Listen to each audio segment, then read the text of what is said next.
حضور پاک صلی اللہ علیہ وسلم کی آمد کے بعد سے بی بی حلیمہ مسلسل اضافے اور خیر و برکت کا مشاہدہ کرتی رہیں۔ حضور پاک صلی اللہ علیہ وسلم کی ابتدائی 2 سال حلیمہ سعدیہ اور ان کے شوہر حارث کی گود میں گزرے۔ 2 سال کا عرصہ گزرنے کے بعد نبی پاک صلی اللہ علیہ وسلم کی نشوونما اور تندرستی کا حال دوسرے بچوں سے اتنا اچھا تھا کہ آپ 2 سال میں خوب اچھے اور بڑے لگنے لگے۔ مطلب جیسے ہوتا ہے نا کہ 2 سال کا بچہ ہے وہ ہوتا 2 سال کا دیکھنے میں 4-5 سال کا لگتا ہے، تو اسی طرح تھا۔ حضور پاک صلی اللہ علیہ وسلم اعلیٰ صفات کی وجہ سے باقی بچوں سے زیادہ خوب دکھائی دیتے تھے۔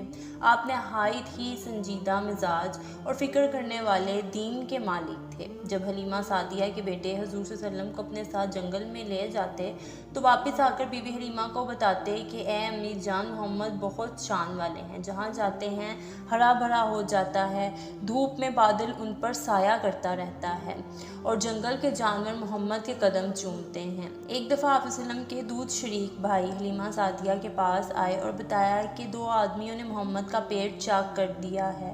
بی بی حلیمہ پریشان ہو گئی اور وہ اپنے شوہر کے ساتھ دوڑ کر پہنچی تو دیکھا کہ حضور صلی اللہ علیہ وسلم صحیح سلامت کھڑے تھے۔ جب حضور پاک صلی اللہ علیہ وسلم سے پوچھا کہ آپ کو کیا ہوا تھا تو آپ صلی اللہ علیہ وسلم نے کہا کہ سفید کپڑے والے 2 آدمی آئے تھے، انہوں نے مجھے لٹایا اور سینہ چاک کر دیا، اس کے اندر سے ایک خون کا لوتھڑا نکالا اور سونے کی تشت میں رکھ کر آب زمزم سے دھویا اور سینے میں رکھ کر بند کر دیا۔ یہ سن کر بی بی حلیمہ گھبرا گئیں اور حضور صلی اللہ علیہ وسلم کو دوبارہ مکہ لے جانے کا ارادہ کر لیا۔ لہٰذا جب نبی کریم صلی اللہ علیہ وسلم کی عمر 4 سے 5 برس ہوئی تو حلیمہ سعدیہ آپ کو مکہ لے آئیں اور آپ کی والدہ بی بی آمنہ کے سپرد کر دیا۔ ابھی آپ صلی اللہ علیہ وسلم کو اپنے والد کی محرومی کا شعور بھی نہیں تھا کہ آپ کی والدہ بی بی آمنہ بھی وفات پا گئیں۔ پھر آپ کی پرورش کی ذمہ داری آپ کے دادا جناب عبد المطلب نے لے لی۔ حضرت عبد المطلب کو اپنے پوتے سے نہایت ہی محبت اور شفقت تھی۔ حضرت عبد المطلب آپ صلی اللہ علیہ وسلم کو اپنی آغوش میں بٹھا کر محبت سے چومتے۔ جب حضور صلی اللہ علیہ وسلم کی عمر 8 برس ہوئی تو آپ کے دادا عبد المطلب کی بھی وفات ہو گئی۔ یعنی آپ صلی اللہ علیہ وسلم نے اپنی زندگی میں بچپن سے ہی اتنی محرومیاں دیکھی ہیں۔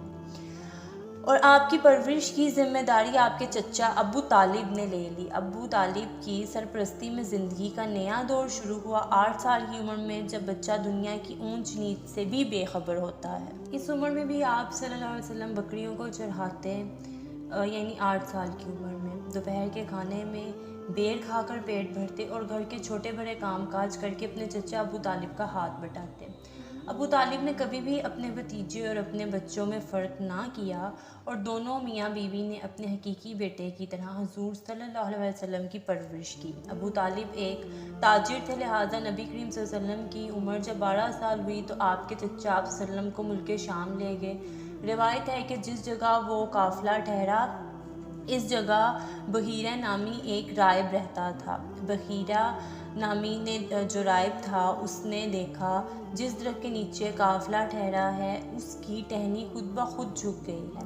انہوں نے دیکھا تھا کہ 12 سال کا ایک لڑکا یعنی آپ صلی اللہ علیہ وسلم اس قافلے میں شامل ہے جس پر بادل کے ایک ٹکڑے نے سایہ کیا ہوا ہے۔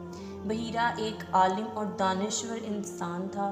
وہ سمجھ گیا کہ یہ وہی ہے جس کا ذکر ہماری کتابوں میں موجود ہے۔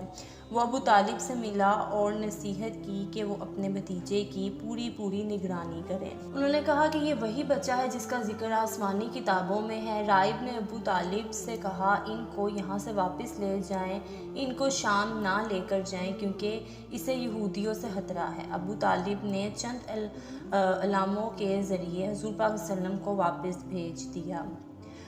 جناب ابو طالب کا بیان ہے کہ انہوں نے کبھی نہیں دیکھا کہ حضور صلی اللہ علیہ وسلم نے کبھی جھوٹ بولا ہو یا کبھی کسی کو دھوکہ دیا ہو یا کوئی گالی گلوچ کی ہو، نعوذ باللہ۔ حضور پاک صلی اللہ علیہ وسلم ہمیشہ خوش اخلاق، نیک، نرم گفتگو اور اعلیٰ درجے کے پرہیزگار رہے۔ حضور صلی اللہ علیہ وسلم بچپن میں سب بچوں سے مختلف تھے۔ آپ میں باقی بچوں کی طرح شرارتیں اور شوخیاں نہ تھیں۔ آپ بچپن سے ہی اس کائنات کے نظام پر غور و فکر کیا کرتے تھے۔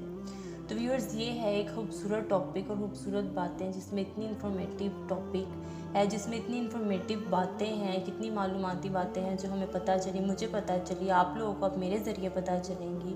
تو اس ویڈیو کو ضرور لائک شیئر لازمی کیجیے گا اور کمنٹ کر کے لازمی بتائیے گا، اور میرے چینل کو سبسکرائب کرنا مت بھولیے گا، اور اس کے ساتھ ساتھ مجھے بھی اپنی دعا میں ضرور یاد رکھیے گا۔ جزاک اللہ۔